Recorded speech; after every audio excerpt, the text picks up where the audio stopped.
6. Hello, everybody, and welcome to the Friday Film. I always take Mark by surprise when I do this for some reason.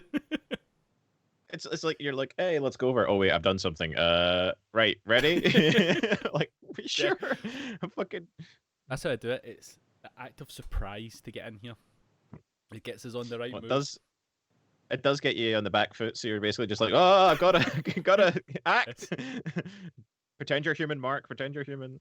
As you may have noticed today, there's only two of us. Wait, isn't there usually two of us? Oh No, wait, no. we're missing someone. I don't know who, but it doesn't feel quite right. Michael. So our good friend Michael is moving today. As we speak, he should be somewhere else. Don't know where it is. I can't remember. But good luck on your move if he ever watches this ever. Yeah, Michael. I only don't see you in the chat. Like, where are you? Priorities. Come on, mate. So we won't be seeing Michael for a few weeks till he gets his internet set back up and whatnot. So it's just going to be us two. Shame for you Yeah. lot. No more of Michael's amazing robotic internet really playing up to the fact he's the android of the group. Oh yeah, the android of the group. Yeah. Actually, does work for him so It well. does. Tomo arigato. So today we decided to watch Street Fighter. Yeah, we decided to watch it. It was kind of a last minute thing where I was just like, you know what? Let's not watch anything depressing, anything crappy. Let's just continue the trend of daft video game movies that we've been on past few weeks. And you also wanted to discuss video Yes, game I movies as a did. whole. So this fits in with your fucking question you dropped on us out of nowhere last time. Yes, it does. That's what I'm like. Something will pop out of my head and then I'll just throw it to you, and that's how Yep. my life goes. And we just got to catch it. Like there's no option here. It's like it's coming. Yeah.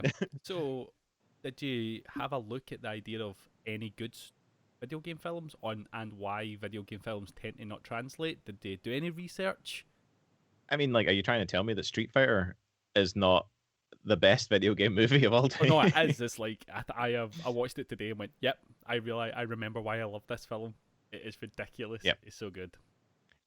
Right. Okay. So, in my personal opinion, the major reason that a lot of video game movies don't land is because most of the video games they're based on don't actually have anything like stable enough to really kind of bring out a good story.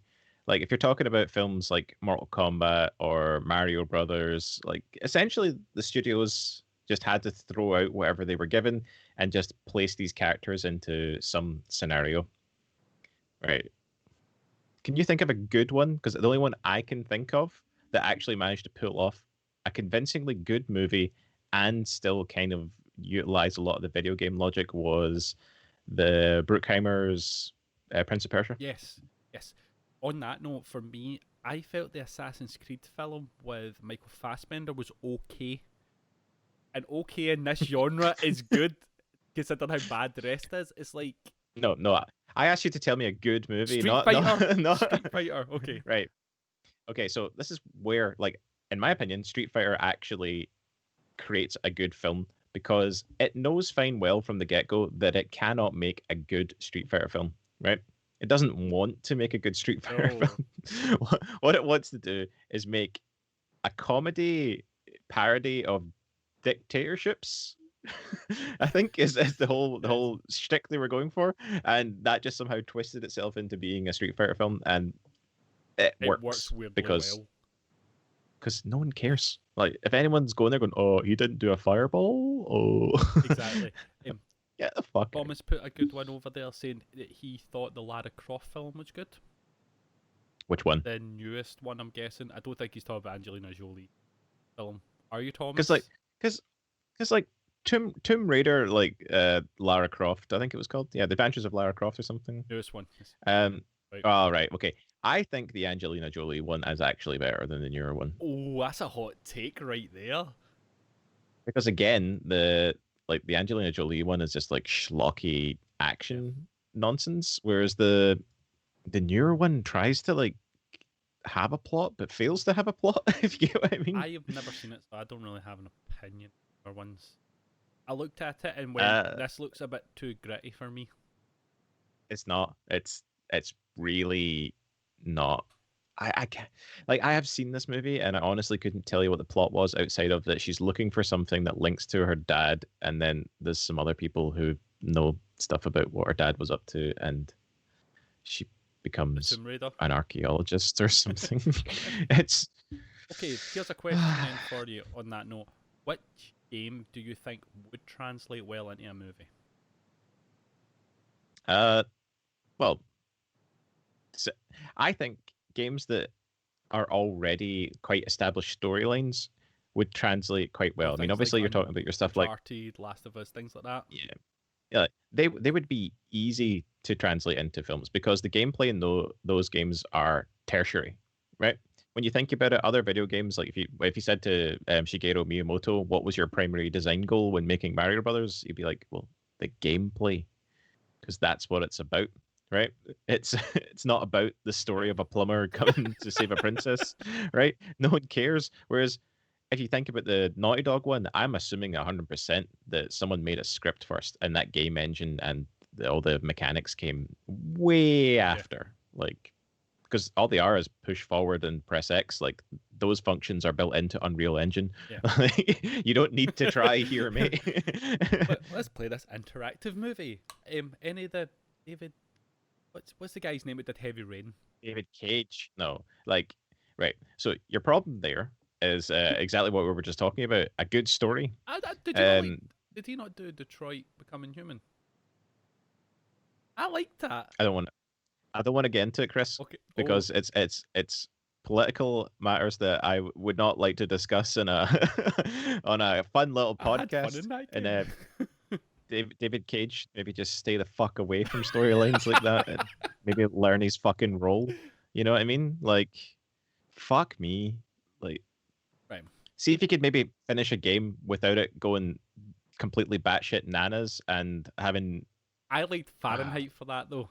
I thought Fahrenheit went nutty so well because I was only a teenager when I played it. I was like, "What is this madness?" And you got to press X to have sex, and I was like, "This is fucking banging, man!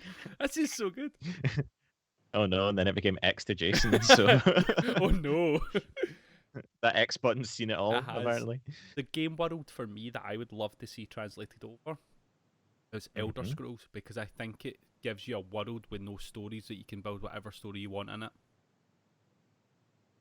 But how would you make that any different from every other fantasy movie that's out there right now, like your Lord of the Rings and all that kind of fish? You have Maik the Liar in it. There you go.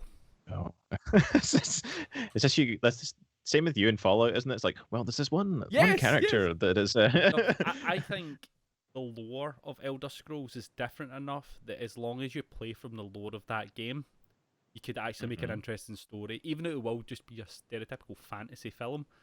But when's the last time you've seen a big fantasy film like that, like kind of medieval fantasy movie? Well, they cost too much to make, is the problem, right? Because I'm trying to think of one that was made on a budget and was surprisingly okay, and I fucking can't remember the name of it now. No, there was a kind of a weird dark fantasy film that came out maybe about like 2008. What was it called again? You remember the one where he fights like a giant like fiery Balrog at the end? Am I like what the fuck was this movie called? Someone else help me out. I'm gonna have to Google it at some point. But there was one like that. Like it was kind of almost Dark Souls-esque because it was quite like a plagued land, and there was like a big boss fight at the end and all that kind of stuff. And it was decent. Okay. Yeah. Right. Well, I still want to see an Elder Scrolls one. I'd really do. Well, but again, Elder Scrolls. This is the problem with Elder Scrolls is it's. Thomas just said Crabat. Crabat? Nope. That sounds like a good combination of a crab and a bat into one ultimate superhero. I'm just gonna start googling. I'm not gonna stop. Right. But what I would really like to have seen, a Silent Hill movie. Yeah. Oh wait, they made one. Oh no. Where the director literally lifted scenes from the game as camera angles, but forgot to actually hire someone who could write a story, and got that guy who is now in jail for manslaughter, who worked on quite a couple of Quentin Tarantino films. Goodness. What the fuck was his name again? He was a prick. I think the problem with game films films to games is doing stuff like that. They focus on the look of the game so much that they think they can get by on as long as it looks like the game, or like have the scenes Right. of the game. As you're saying, last Silent Hill film, oh, they put all the camera angles from the game, and it was like you remember this bit going through the hall, but that only works in context of everything else. Like if you just throw that in, Yeah. it's just because as film wise, it's an odd camera angle. If you've seen that normally, you'd be like, that doesn't look right. So to have it out Yeah. of context of just like it's a throwback to the game doesn't make sense. Yeah, and especially when like, because the whole aspect of like the Silent Hill games was that the storylines were quite complicated and reflected a lot of Yeah. cinema, and then when it comes to the cinema version, it's as dumbed down as it possibly can be to like, oh, it's witches and they're gonna burn you, we're evil, hex on you, and it's like that's not the point. Like you've skipped the whole fucking point and just copied the look. That's It's a shell. that's the cinema thing that I have annoyance with when it comes to audiences. That this attitude that we're all stupid as well. Yes. Because me and Don had this big discussion about The Witcher, because The Witcher got a lot of criticism when it first came out from the way it did its time. So its timeline Oh, right, was because all it's over like- the place. Because it made sense to the story they were telling, because they didn't want you to know exactly what was going on when it was going on, so that when the big reveal Yeah. happens, you're like, I put a wee bit of that together. And people were, oh, they should have just, because it got rated really low by reviewers because they watched episode 1, then watched episode 7, and went, that didn't make sense. Of course it didn't. You didn't watch Yeah. it. I like the taking away the holding your hand aspect of it, because then you can create an interesting Yes. story. And I think gaming and films, they have that attitude of, we need to lay everything out a bit too much for you. Well, I think the main problem is the people who are buying up the licenses for video game movies in general are just companies that are looking to make a quick Yeah. buck, right? So they don't really care what comes out the other side, right? They may put like a press release going, "Oh, we're really big fans of the games and we want to capture the world in essence," but they don't care, right? They're paying the cheapest writer they can find and the cheapest director they can find to go in and do it.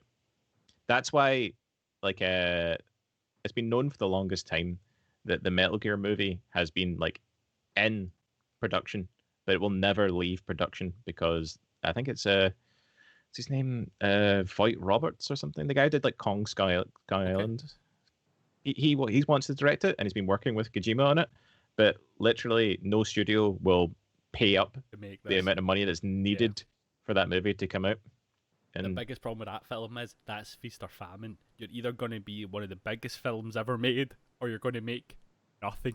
There's no in between with that. It's like, it's so just in that line. I would actually quite like to see a film version of Death Stranding. yes, Because the game because mechanics of that game work. is so non-part of the game. It's like- it's just like, it's there Yeah. to get you from storyline to storyline. I mean, technically, we have a film version of Death Stranding. It's called The Postman, starring Sam Neill. Have you ever seen No. this film? Post-apocalyptic landscape where he delivers letters and packages and stuff to people. So, I think that is a good opportunity to move on to the film we watched. I've been trying to do segues, and I did 3. You're so bad. No. I did 3 in our last Simpsons episode, which is a shame because people won't see that till the end of August. But I done 3. Oh, to learn how you've progressed. But I did 3 amazing segues between each of the episodes, and apparently between Tuesday and now, I have forgot how to. So, next week. Right. For Thomas and Thomas alone, I found the film that I was looking for. It's called Solomon Kane. If anyone's ever I've seen it, that, actually. yeah, That was okay. That was not too bad. decent budget, dark fantasy film. So maybe you can get what you want, Chris, Oh. as long as someone's willing to work within their means. Yep. But so on to a good film, because it is a good film. All right, Oh, I'll so- have anyone can come fucking fight me, and I'll tell you why. Right. So for anyone who hasn't seen it, this is Try, like I know. you're on So no Street Fighter, and then try and explain this film in the context of a Street Fighter film is the funniest thing in the world. Right. Okay, so if you're familiar with Street Fighter, Disregard it. you'll know the characters, and that's it. It has the most tenuous link to the Street Fighter world, and it's beautiful because of it. Because this person clearly just wanted to make a parody comedy film, sort of in the vein of like Hot Shots Yes. or something like that, right? Right. But he was like, fuck it, I could probably slide this into this other film they're making me do, and he got away with it. Like, so the Street Fighter movie is essentially set around the, is it they call it the country of Shadaloo? Yes. I Is think it a, Shadaloo. is it a country? I think it's a country. Because like I know it. because obviously in the game Shadaloo is an organization. It's basically just kind of one of those like dark underground organizations designed to world conquest. But in this one, it's like a Southern American sort of No, state. it's in I would it's in assume. Asia. It's like a. Is it in Asia, right? Because it's very complicated landscape they've got out there, and language and culture keeps shifting every scene to scene. But obviously, they paid a lot of attention to their like set production or whatever. Right, I need to actually bring up the Street Fighter IMDb because like there's going to be a lot of things that I'm not going to remember the person's name for, but I'm sure I've seen them in things before, you know? So, right. So this film is set in this fictitious place called Shadaloo, where General M. Bison is essentially the topic of world news, where that people are fearing that he's going to become some sort of like superpower, and he's kidnapped a bunch of people, and he's putting them up for ransom because he basically wants, was it 20 billion or 2 billion or 20 something? billion. It goes full Doctor Evil, you know. Yes, $20 billion dollars. Because he wants to like make his empire like massive, and turn it into a proper place, because it actually has its own currency in the working and all that kind of stuff. But oddly, when you see the vision of his world, I'm like, is he just doing all this to build the most extravagant shopping center in the world? Because he talks about the food court a lot. Like, we'll get to that kind of thing, because I think that's where the satire really like shines, is when we kind of get to see the parts of Bison's dictatorship, like, because it's kind of obvious that he's not necessarily good at being a dictator, but what he's really good at is selling pyramid schemes. He's kind of like, that's his thing, is like he just kind of wants to convince people to invest in Bison, like that's his whole goal. Yeah, but as he says, we get the Americans, just not just the Americans, they're the world police, I guess, because they're all from all different nations, so it's like the UN almost, but a more actively fighting UN. The AN. That's the AN. Yeah, but they come in with Guile as their leader, and Cammy as the second in command, and the whole host of other Street Fighter characters you don't even notice or recognize, and they're there to stop Bison by any means necessary.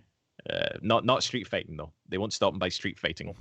just if anyone came into this film expecting street fighting, you get one scene maybe. Yeah. And does it even count? No. Like, because I really want to talk about like. That's kind of like our first introduction to some of the main characters, is this really badly put together cage fight. That nobody fights though. When you watch it, like there's like no fighting in it. So it's basically like this really like sexy scene where we've got Vega and Ryu getting their clothes off and then just like posing at each other for a bit. And they're just like, wow. And all the fans are cheering them on. Like all the old ladies are like, yeah, get your shirt off. The best part of that is when Ryu takes his pelt off him, that woman's like, nope, don't like Vega. He holds the sign that says Vega, and she puts it away. And he's what? He's so shocked. That guy looks like Vega though, but give him his due. They just hired an actor to look like him, and he looks a spit of him. Like, dude looks the part. So good. But like another thing that I think really works well to show the kind of like this is aiming for parody and comedy is that they kind of almost ape like Starship Troopers. I kind of have that same sort of like feel as Starship Troopers, kind of like, or a Verhoeven style film, where it's all these kind of like big like exposition parts and stuff, and there's always a fun little voiceover. Yeah, there's always a tannoy. No matter where they are, there's a tannoy. The best tannoy bit, and it was a bit that I noticed it, was Ken and Ryu are going to the refugee camp because Guile needs to guilt trip them, and they've been, don't be bad, be good. And there's a tannoy going, "Welcome to the refugee camp. Refugees, come this way. You're refugees. Remember, refugees." I'm like, this happens constantly. It's just like it's so funny because there's one in the for the AN and one for Shadaloo, and they always just seem to pop in because there's one that's like it's kind of making fun of Morning Yeah. Vietnam, where it's just your Good Morning Shadaloo, And then it just stops. as the little boat goes past like the same water. You're just One like, of the best oh my best god. ones of that was in the M Bison space, and it's all the guards getting shot. And it's like, remember, your healthcare is your responsibility. Yeah, you have to keep on top of your healthcare plan as they're all getting fucking Yeah, shot up. it's so It's so fucking funny. brilliant.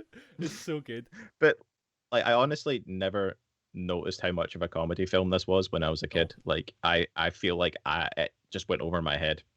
Like, I wasn't ready for that kind of like level of subtlety in a parody. Like, I was used to stuff like Hot Shots, but this one just kind of like the characters themselves never recognize they're in a comedy, so it's never that like fourth wall breaking moment up here. Haha. It has the British comedy thing of the reason it's funny is the context of what they're saying is out of whack. Yeah. So everything they see is serious because they believe in everything they're saying, but they're saying ridiculous things. That's the bit where it comes to the front, like you said before, that part where he's looking over the grand like building of Shadaloo, right? And he's like, yes, but the food court should be larger because we're going to get all the major corporations to go. It's like his main concern of his empire is Starbucks going to be in his food court kind of thing. Like that's what he's thinking about, and it's such a fun kind of like play on like Americanization of like other regions and stuff like that. It's so funny. Like it's basically gentrification is what he's talking about rather than world domination. It's like I just want to take the slums because the architecture there, it's so good. But I tell you what, like Raul Julia, right? Wow, he put in a performance here, right? Like an amazing performance as M. Bison. You know what that was? That was somebody they went to him. We need you to do this role, and we've got like a barrel of money to give you. Do what you wish. And he went, yes, and he plays it up so because it feels like he doesn't know who M. Bison is, and he just goes, so he's this super villain who wants to take over the world and start his own country, and he's like, right, I know exactly what to do with this, and it's completely anti M. Bison feel because M. Bison is the most boring villain in the world because it's he's like no lines of dialogue, just stands, goes all the time, and like whatever, boring. Get fucking Gomez Adams and get him. I want to know the conversation that it took them to get Jean-Claude Van Damme at that point in time, the Guile, because he was still kind of at a decent point in his career. And then they went, what we need you to do is play an American, but be French, Belgian. Be French and Belgian as much as you like, but you've got to be this American guy, and you're going to go to war because they captured your pal that they're turning into a green monster. Work with it. And they went, yes. We're going to make you ginger as well. For some reason, they made him ginger. Yeah. Because they couldn't finish bleaching his hair in time, by the looks of things. I love his performance in this as well, to be fair. I think it's the most fun Jean-Claude Van Damme performance outside of his later years. Basically, who he was in Street Fighter, he played Guile, just for reference. He started basically being that character when he went nuts and realised, I can't make money anymore, so I'm going to make ridiculous things. That's the character he plays. That kind of nudge, nudge, wink, wink. I am going to say the most ridiculous things at any given moment because it's fun. And it kind of, you see it start here. Because before that, he was like a serious martial art action star. But in this film, he's still really good at doing martial arts and like all the stunts. Like everyone else gets like hard cut because they can't obviously do their things, apart from maybe him and maybe Byron Mann. Because Byron Mann was played Ryu. Right, yeah. He's really good in that. Like I've seen him in stuff. I forgot like that's who he was because I've seen him in like I fucking love Altered Carbon. Yep. You know, the Netflix show. He's in that as one of the. I'm sure he's one of Takeshi Kovacs' kind of bodies from the past. I am pretty sure he's in Dr. Robot. Mr. Robot, sorry. Mr. Robot's at No, the sorry, Netflix. no, he's in The Big Short. That's it. In The Big Short, he plays one of the bankers that the main character goes to talk to about how corrupt it is, and he's like, "Mate, by this time tomorrow, I'll own everything that you have." And he's the most slimy, horrible person in the world. And I'm like, "Oh my god, you're Ryu." Yep, but he's really good in this film as well. Like, because what I love is the characters of Ryu and Ken, who are obviously like the poster boys of Street Fighter. And this one, they're not necessarily the good No. guys either. They're just two guys trying to like get away with a kind of a deal, or like trying to figure out their own path, and they just they just kind of get in the middle of Yeah. it and just fuck about, and they don't take sides ever. It's so fun. Yeah, it's like they just went, "We don't know nothing about who these people are, so we're just going to have them as kind of a smuggler type people." That's kind of what they're like. They're a bit of a thief, bit of Because they were trying to like sell guns to Sagat We're toy for some sort of they were toy reason. guns. But yep, sell them like Nerf Yeah. guns or with ball Right, launchers and There's stuff like something I that. need to bring up on this since we're talking about like kind of fighting and stuff. There was a scene, Mhm. and I showed it to you earlier. Like I even took a screenshot. I should have had it here to show everybody. There is an actor in the background of Sagat's entourage. He's called Benny Ucrudez. Not very good at pronouncing his name, and that name will not be familiar to most people. But he was in a Jackie Chan film called Wheels on Meals, and he actually directed the stunts for Roadhouse, Con Air, and a lot of other things. He was like a part of the stunt team. That fight he has in Wheels on Meals is one of the greatest Jackie Chan fights ever. If you've not watched it, watch the final fight and watch them kick lumps out each other. Basically, they had a discussion and they went, "We want this fight to feel real," and they went, "Well, don't pull your punch. We will hit each other." Yeah. And it's really visceral, and it's very Jackie Chan. It's early 80s Jackie Chan, and it's a shame because I feel like he should have been more prominent. If you're going to put him in it, put him in it, because the guy is like Well, next level fighter. And if and you go, I feel like, yeah, you should have had like an actual proper Yeah. fight scene. But there's a lot, like there's actually a lot of bit part characters in this thing, right? Who are actors from other kind of bigger properties, but they just kind of they use them for silly bit parts. One of my favorite thing in this is there's a guy called Roshan Seth. Are you familiar with the No. actor? Right. Okay. So he in Street Fighter plays the scientist who's working on Blanca. yeah. Right. And you know what character he yeah, is, right? He's Dalsim. technically Dalsim. Dalsim, right? Do you know what role he was quite famous for? No, Can you guess? I mean, just not in your head. If you had to guess someone who you were like, oh, we need someone to play Dalsim, right? Who would you pick? Like, oh my god, did he play Gandhi or something? he played Oh my Gandhi. Fuck off! So Yes. the dude that played an Indian man in a like that. Like, Oh my god! literally, like, because everyone used to have like the stupid nickname for Dalsim was like Yeah, Bendy yeah, Gandhi yeah, or yeah. something because they couldn't really figure it out, right? Okay, but literally they got the guy who played Gandhi from the 1982 film to come in and play Dalsim. Oh man, everything about this film just makes this so much more extra, and I love it. It's so good. Right, I need to talk about my kind of one criticism with this before I burst into tears.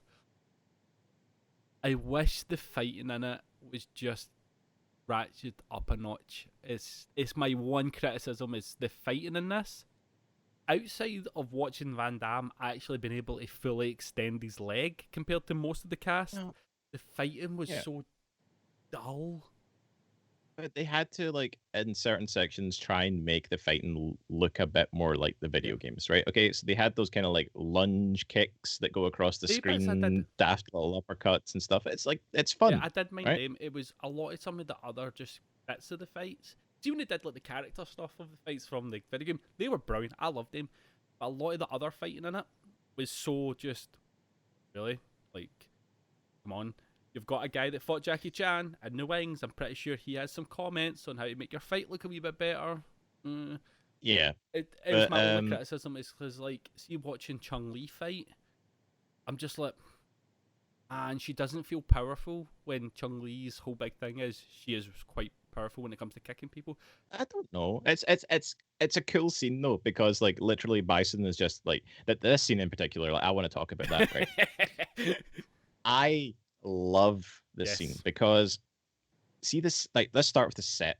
The set is gorgeous, Every set in right? this thing, I was noticing this when I was watching it. See the production value on their locations. Mhm. See the pit with the hostages in it.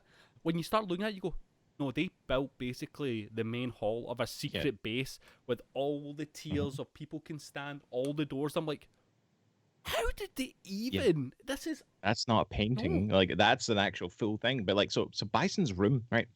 It's got all it's fucking loaded with iconography of M. Bison, right? We're talking like portraits in He's on every a single horse. style, parody portraits of like different artists and like portrait painters across like generations, loaded with it. And everything has a Shadaloo logo Yes. on it. His fucking cocktail stirrer has a Shadaloo logo on I it, want to know right? the brand guy that makes him. Like, Because like, wow, it's just dripping with like yeah. self-importance, and that is so good. Like you get the character instantly, and then he starts to talk, and it's like this. The dialogue between him and Chun-Li is superb, where she explains how he came to her village and she killed off her father and everyone else around it, and he goes, I'm sorry, I don't remember. And she's like, "What do you mean?" Well, he's like, "Well, when the day that Bison graced your village, it was the most important time of your life. But for me, it was Tuesday." Oh, it's fucking beautiful. Do you know what makes that so much better? Is see the setup to it of him being so dismissive to everything she's saying because she's smug about it. She's so smug about how these farmers pushed you back. We are the better than you because our small village fucked you over. And he's just going, And "Do he's you want like, a drink?" "Who? He's like, "Drink? Like, what? Yeah, Who are these people? Like, I don't care." did I do that? It could have been me. I suppose I have done that. I love but it's the him changing though when he goes by the thing, oh, and when then he he's getting changes his the hat. thing is close. The fact he's got his casual hat, even better. See when he goes back to fight like Guile later on, he puts back on his formal hat for fighting.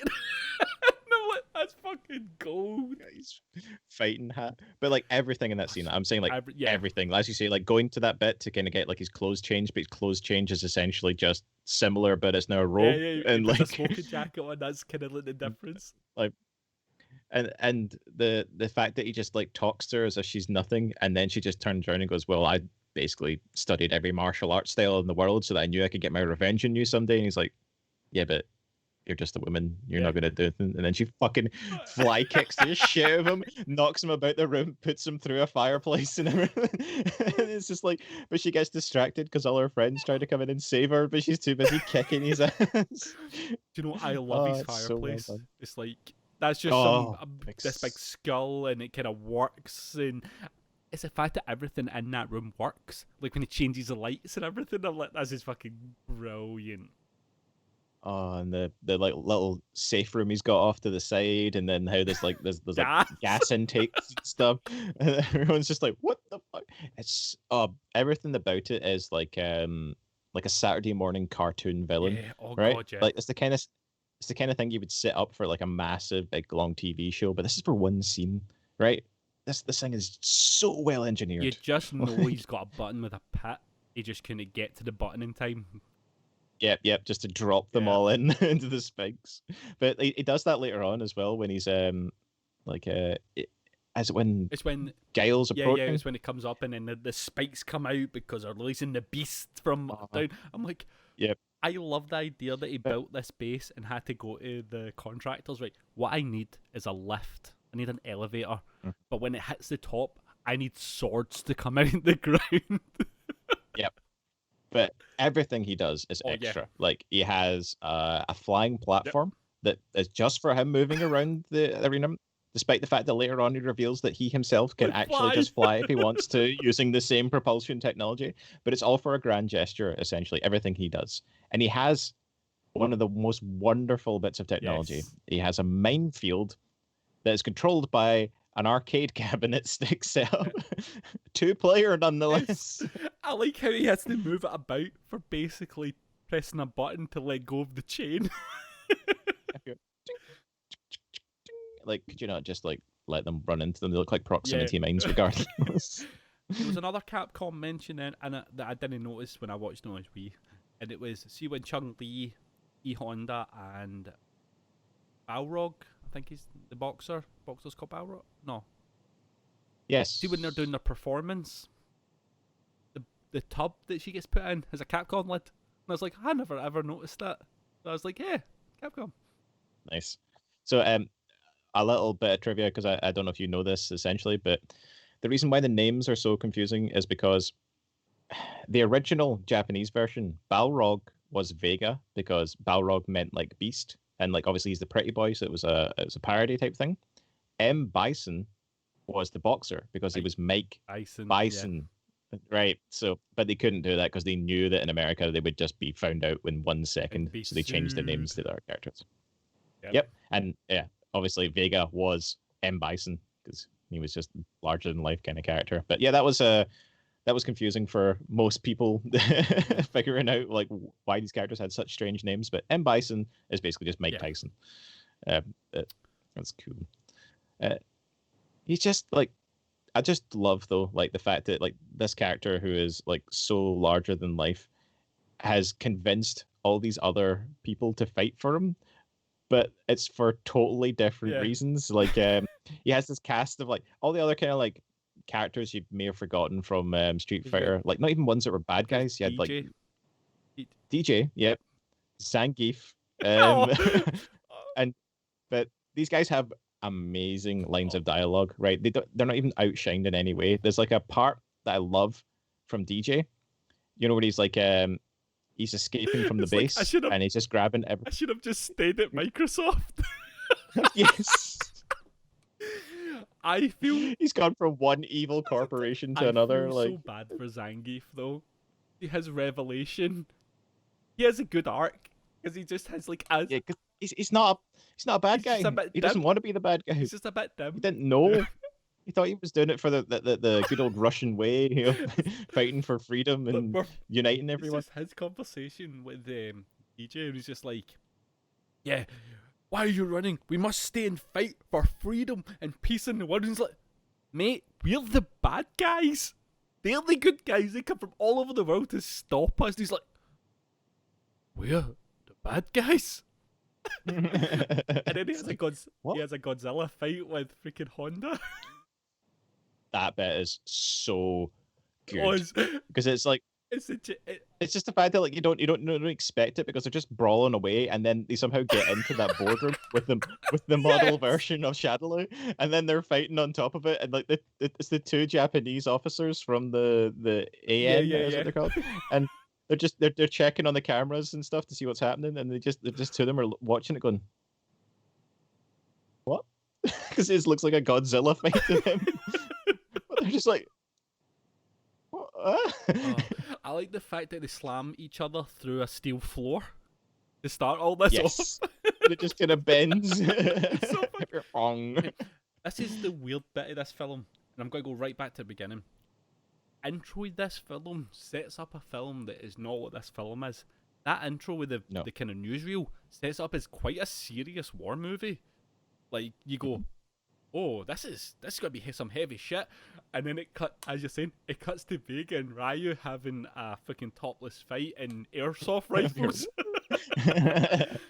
But I like TV news segments all the way through. I thought they were quite fun, actually, of a way to just kind of tell the story, get it moving on. And I really enjoyed, it was a really good scene of Guile's speech to the AN. Because it was such a speech you would actually expect in a kind of wartime film when bureaucracy goes, no, we're going to settle. And it's like, yeah, all the people that died, they'll die for nothing, but we can all go home. And he does it so perfectly well, because he's like, I'm not going home. I'm going to get in my wee boat. I'm going to go up that stream, and I'm going to kick Bison's ass so hard that the next wannabe's going to feel it. I'm like, that's fucking gold. Yeah, I love the way that he says it as well. Is like, don't worry, because our higher ups have decided just to pay him off for his crimes and stuff like that. It's the way he looks at them. cutting?" And the guys feel like, "Please, no." I mean, technically, at this point, I feel that I'm not too sure if they're like a registered like military force, but essentially, he commits grand Oh yeah, treason, Guillaume, yeah. and steals an army and uses it as a militia to go fight essentially what is an established country, I guess. I've Really, no idea. That's what I mean. See, everything about Bison's organization, I have no idea what's actually going on I'm there. like, I that's what I'm saying. Like, he's a pyramid scheme salesman because he's convinced people he has a real Yeah. country. He's printed Yeah. money with his face on And it. he tries to give it to Sagat, and then Sagat's like, "Are you fucking kidding me? Get out! No!" And then he forgives him the What? next scene because he's like, "Well, technically, we didn't die to the people blowing us up, so thank you. I will still hang about." It's the fact that he's like, but it'll be worth exactly 5 whole British pounds when when I Their kidnap queen. the Queen and determine the exchange rate. Imagine the Queen getting kidnapped. You're like, "Oh fuck, the Queen's been kidnapped." Secret Service, everybody's on high alert. The ransom letter comes through because you know, and it's like, what we want is a better exchange rate. They're like, Yep. what? What? Yep. Bison dollars better be in every currency exchange across the country by next week, or your fucking Queen's getting it. Oh man, I would love to see another supervillain of that level of ludicrous. Like, it's just so I know. beautifully done. But I don't think we could get somebody to play him like the way he did. No, you could not. Like, even if you found someone who was like capable of imitating like Yeah. Raul Julia, like it's just gonna feel hollow Yeah. because we know that he fucking like enjoyed eating the scenery. Yeah. Like that you can see it in his Yeah. face. He's just like, yes, what can I do next? Do you know what it is? He's one of those type of actors. He's like, I can't believe I'm getting paid for this, so I'm just Mhm. gonna have the best time I can possibly have doing this. It's like watching. See, I've been watching the Cornetto trilogy with Donna. It's like watching Simon Pegg and Nick Frost. People, even when Yeah. they're doing serious, you go, man, they're having the best of times because they know full well that this is an amazing thing to do. On the note of this film, though, I think you could never get a film like this again because that time, see that kind of mid-90s, was a time Mhm. that they just threw money at anybody that wanted it. They were like, I have an idea to make a Street Fighter film, and Street Fighter was huge and popular. There was that time they didn't know if that was going to be good or not, like making a gaming film. So they go, here you go, have as much money as you need.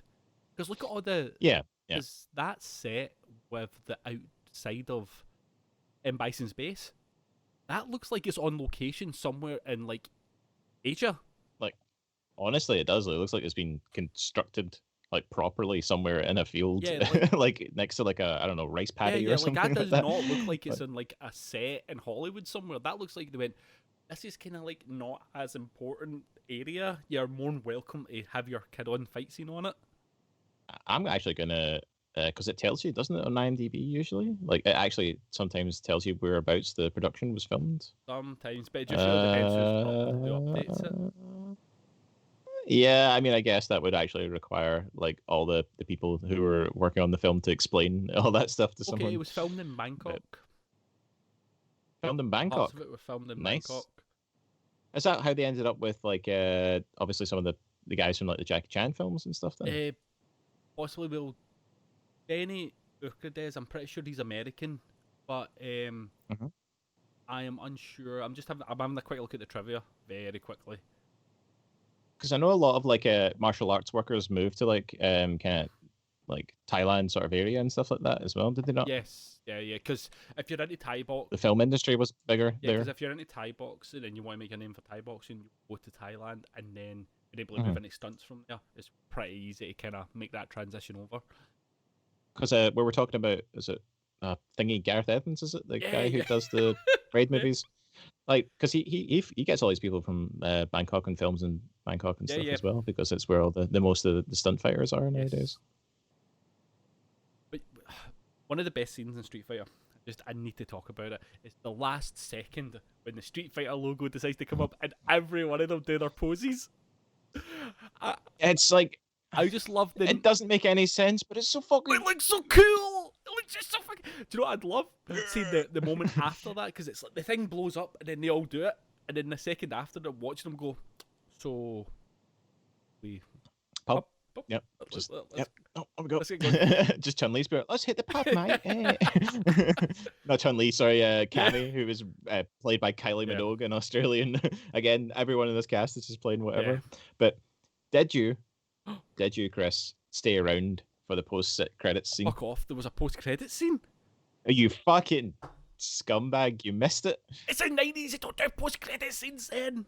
I know it was there. It was there. It was so good. Right. Okay. So I'll explain the scene to you. Cuts back to the Bison base. Right. There's smoke everywhere. There's the smashed up TV sets and stuff where obviously Mr. Bison meets his demise thanks to Gale. Spoilers, everyone. But the computer boots back up. And it's like the little operating system for Shadaloo, and it's like, what task would you like to do today, Mr. Bison? And the cursor goes over, scrolls down through some things, and clicks on World Domination. Oh my god! And it loads up a prompt that's like, "Would you like to retry World Domination?" And so click. Oh my god, they've done it better than Marvel. Like that's how you reintroduce a character. Oh, it's so good. Oh man, it actually made me cry laugh. I was like, no way. But everything about this film is just so freaking brilliant. It's like I really wanted to look for some bad stuff in this when I was watching it. I was in a grumpy mood. I went, I'm going to find the bad in this, and you know I didn't. Like outside the fighting not being as up to the par that I like, but again, I love martial art films so much that I will criticize almost every fighting if it's not up to like the standard that I really enjoy. Yeah. But I get why. My criticism is the fighting is mostly guns. Yeah. Oh god, it was. Yeah. It's gunfire. Like there's no street fighting. It's like I feel like there could have been scenes that they could have just used to have a fight, take up having a fight. It's like I'd love to see this film again. Keep most of the premise the same, but have something see like that whole we need to get people into his organisation. Say like we don't know where he is or anything. He sets up a fighting tournament. Just have him set up a fight. Just a little bit on the side, yeah. And that's how you get Ryu and Ken in or whatever. It's like he's like recruiting for like generals or something like that in his army, and like you need to kind of come in and like show off your might. That would be cool. And then you could just have a like maybe 10-15 minutes of kind of like a breakdown of a couple of fights of them getting through the tournament. Yeah, because it'd be cool if you like maybe threw in more of the characters from the AN into that sort of ring. So it was like we're gonna put in as many as you can, see who gets through. Like you could have T-Hawk and all that, like joining the ranks, and then them getting put out, and then it's like, oh, Guile has to trust the two like off the shoot kind of characters, Ryu and Ken, because they're the only ones that qualified. Yeah, it'd be fun. It'd be pretty cool. Do you know what would be brilliant? See for Ryu, if they just made them never wear shoes, that would just have made his character perfect. Like, well, see if they called him Ryu, that would have been good. I think only Jean-Claude Van Damme calls him Ryu. Everyone else calls him Ryu. Yeah, oh yeah. And that's just because he has European accent, probably. That's more likely his accent that is pushed it that way. Yeah. It's just it's so funny. Like Ryu, like no, you sound like every kid from the 90s who couldn't read. Right. But yeah, it makes me I would love to see more Street Fighter stuff in general from watching this. I get it, they're never going to make one as comical as this. No. They're never going to do it. It's always going to be serious. And then the other problem was the animated films are so good. Right, no, see, the animated film, right, the original one, that gets the Street Fighter feel, right? It does. That's actually something that is designed to actually, like, I don't know, increase the brand and not just like turn it into some kind of comedy special.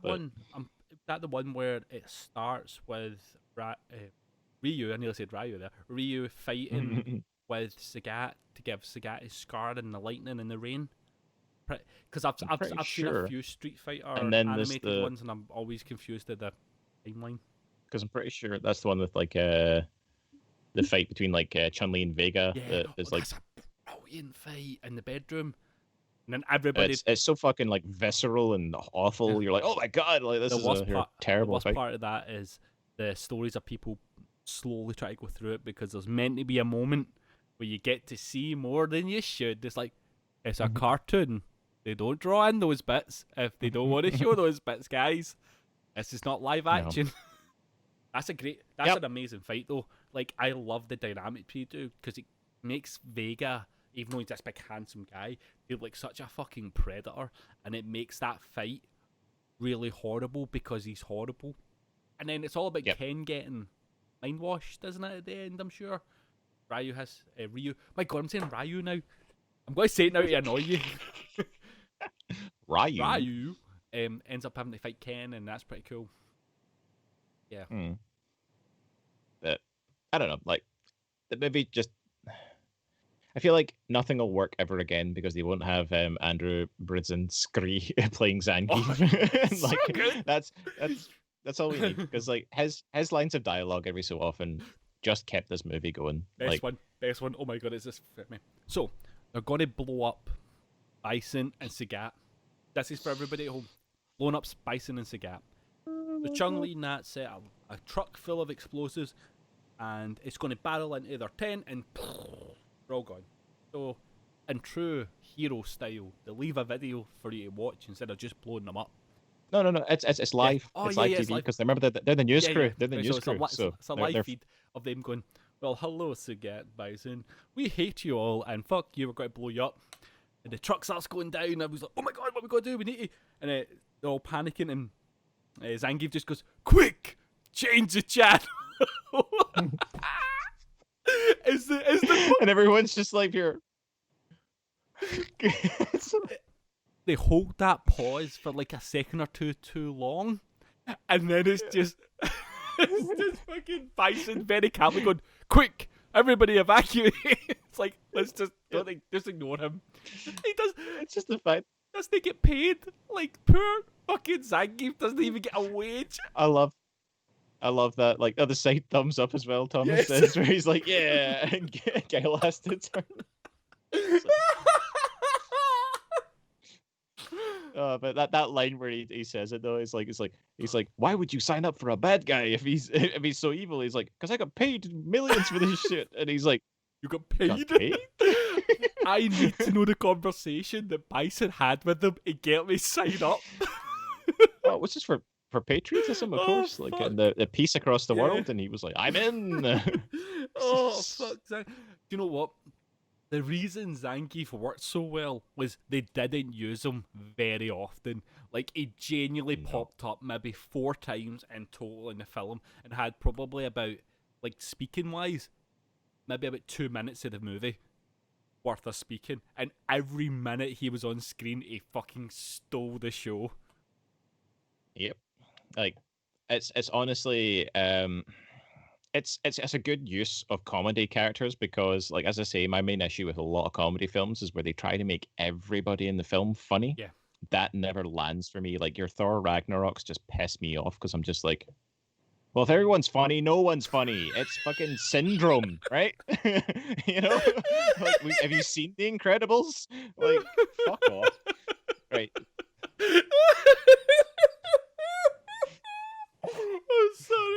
I'm sorry.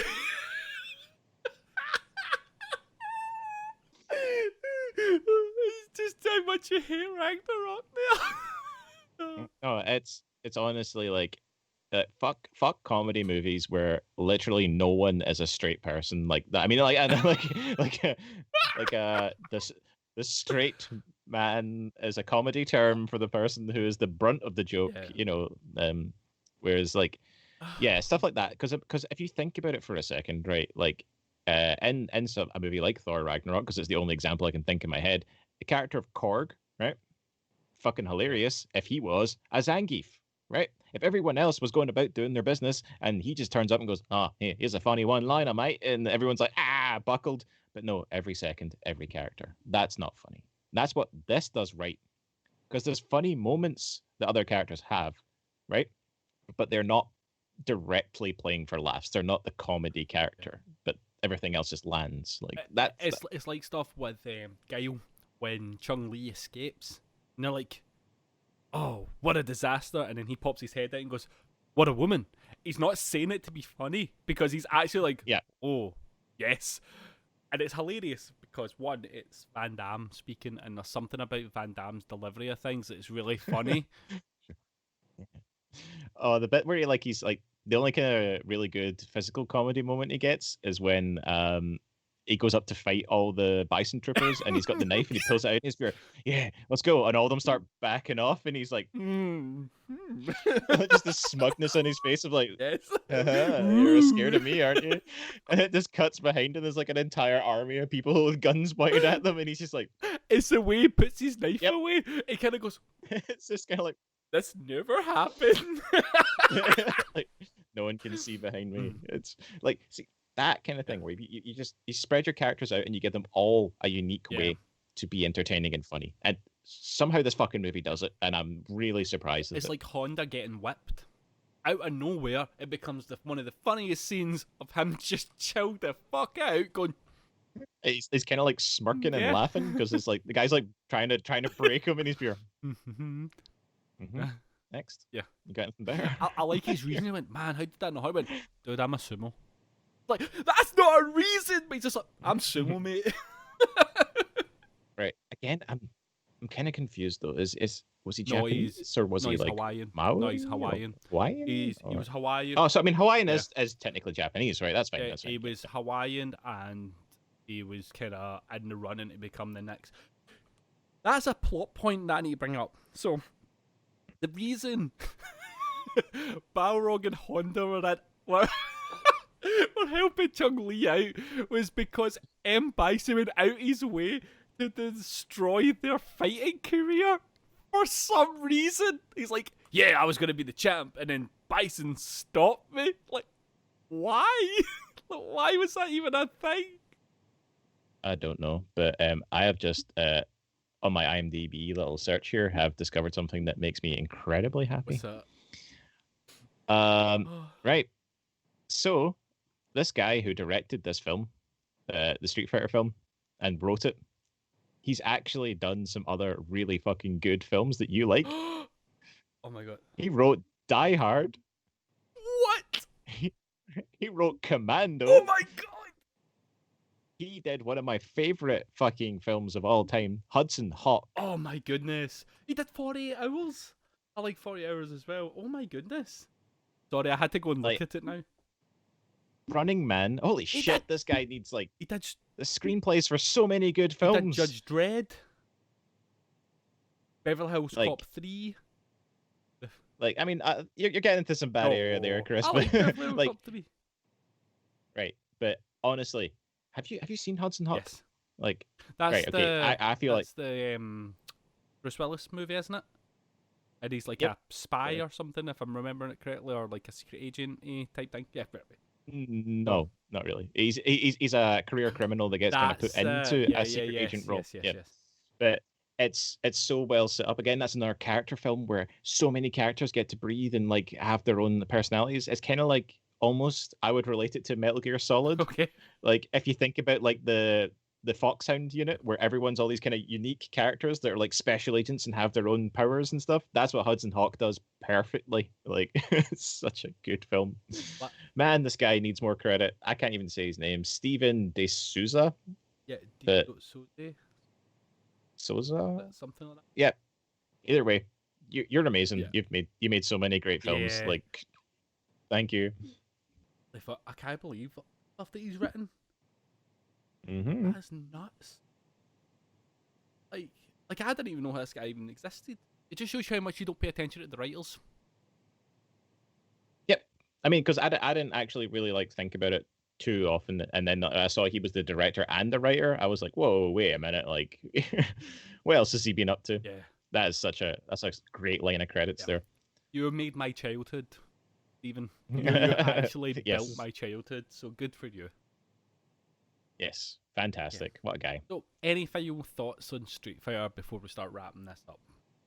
Before I bust into tears again of laughter. I just think it's took me by surprise. Yeah. I'll tell you that, right? After watching Mortal Kombat, I seem to remember really enjoying Mortal Kombat as a kid and thinking the Street Fighter movie was kind of dumb, right? And now as an adult, I think the Mortal Kombat movie's kind of dumb, and the Street Fighter movie is actually a work of comedy genius, and it is a lot of fun. Like for anyone, any age, it's so fun. I actually have nothing else to add to that. You summed that up perfectly. It's like I was actually so disappointed watching Mortal Kombat again because that kind of childhood whimsy I had of it got kind of dragged Mm. away. Watching this, thinking the exact same thing was going to happen to me, when all it did was amplify the 10-year-old in me and loved every minute, like sitting there just pissing myself laughing. I getting all the jokes now that I never got. Loved it. I would recommend it to actually anybody. Like, if you want a fun ride through the 90s, watch this. This is like up there. Yeah, he was also in Hudson Hawk. Yes, Nice. like honestly, he's fantastic in Hudson Hawk as well. Like, oh man, wow, can we watch Hudson Hawk? Yes, I'm down for that. We'll just see if we can find it on some of the like, streaming sites. And because man, like, and this always happens to us. Like, we get like one film, and somehow we spawn into different branches. Like, Mortal Kombat brought us here, and now I want to leap to Hudson because that movie needs a lot more credit. Like, I feel like it's really underrated film, and I don't know why anyone wouldn't like it. Well, that seems to be. We'll try and find that for next week. So hopefully next week will be the Hudson Hawk Friday film. Hopefully, we'll see how the week goes to see if we can find it or not. Man, like, are we still going to do our Shaun of the Dead thing sometime this week? Because I've forgotten the movie already. We can push it off to another time, and we can do something completely different. So, oh my god! Like, because honestly, watching this movie has just made me like, I'm so happy I've forgotten everything else in the world. Oh no, I'm totally with you. We can do a Shaun of the Dead. Just for reference to everybody, the reason we're doing Shaun of the Dead was because I forgot that we've done Shaun of the Dead already. This was in a previous incarnation of our podcast. We had done Shaun of the Dead break. I think you were saying that was our first one. Yeah, it was our first one. Nice.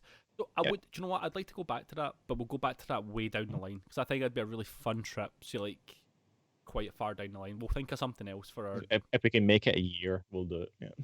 Oh man, you're wishful thinking. You're as wishful thinking as me doing the Simpsons one with Michael for 3 years because that's how long it would take. Oh my god, have you actually panned out the timeline for it? So when I brought that up to Michael, I went, Michael, let's do the Simpsons, and he went, yeah, cool, sarcastically. I was like, awesome, because I didn't get the sarcasm. And he went, you do realise that'd take 3.5 years, right? And I was like, that's fine. Right. Apparently, according to Thomas, we need to do more video game films. All right, cool. Right, give me some suggestions that don't make me want to tear my eyes out. Because that's all I'm looking for. Like, let's watch the Angry Video Game Nerd movie. Because apparently that exists. I forgot. Why don't we do the original Lara Croft film, man? With Angelina Jolie? Yeah, I could do that. And I think that Ina really wanted us to get into Uwe Boll movies. Yeah, I'm down for all where them. Are you? Have you seen one? Yes. That was the Resident Evil guy, right? Oh, that's Paul Anderson. He did Mortal Kombat. Right. So who's Uwe Boll? What did he do? Mortal Kombat? Was that what we're saying? No. What did he do then? No, that was. We just had that 1 second ago. I told you it was Paul Anderson did Resident Evil and Mortal Kombat. Sorry, I missed things. Right. So Uwe Boll did every cheap, shitty movie you could imagine that exists. Okay. Right. So he did. Let me see if I can find his full list. Yeah, that's producer. I'm looking for a director, right? Because there is a lot. So I'm trying to see where it starts. We've got Blood Rain. We've got House of the Dead. We've got Alone in the Dark. We have Postal. We have a second Blood Rain film. We've spoken about this. We have. I'm remembering. Far Cry. Yeah. I'm sure he did a few more. As a third Blood Rain film. Oh, thank fuck. He's definitely done a few more, and I can't remember all of them off my top of my head. But they're all terrible. He also took up any other kind of properties he could find, D&D and all that kind of stuff, and just made garbage out of them.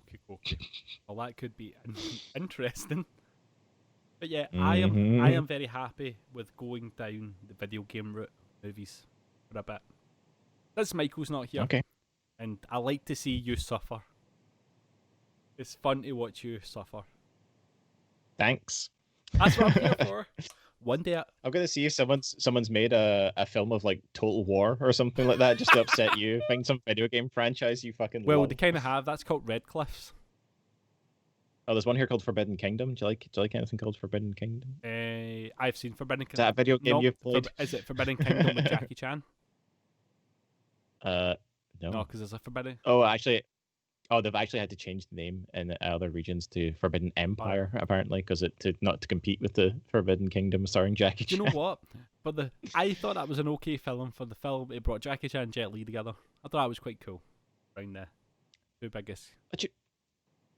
Right, you know what I actually really want to watch? I want to watch the Mario Brothers movie because I yes! can't remember a fucking Yes! thing about it. Right? We will need to find like a DVD of that somewhere, because A VHS rip if anyone's got one. we need to find it somewhere. Right? Okay. I'm making a decision. Executive decision. We're doing Mario next weekend. I'll find it somewhere. I'll pay for it if it's on Amazon. I'll fucking do it. Yeah. I'll fucking do it. We're watching Mario. We don't care if it's good or not. Yeah. Right. So. My God. Okay. Can't wait. So next week, guys, you're in for a treat. We're going to watch Mario, and I think it's going to be interesting. I'll be kind. It's going to be interesting. Are we going to call this video game month? Yeah. Are we just doing video game month? Yeah, July will be July Gaming Month or whatever. There's no word. Yeah, there's no good title there, is there? But No. we're going to do video games, Yeah, well. and it's a shame because I think Michael would enjoy talking about video game films, but Fix your internet, Michael. Well, have you not got like 4G? What's wrong with you, buddy? Probably would actually work better than his Wi-Fi, to be fair. Sorry, Michael, if you ever watch us, we love you, and we can't wait to have you back. Okay. With no less than 400 megabits of download. Okay, so, Mark, thank you for joining me on this two-person Friday film thing. Two person. Oh, There you wait, are. there we You're go. And I've been working on it. Been working on the outro. Yeah, clearly. It's... Wait a minute. Forgot. Right, here we go. Got it. I was just keeping you in suspense. It's always a pleasure. And we's the worst. Bye, guys. Kill me.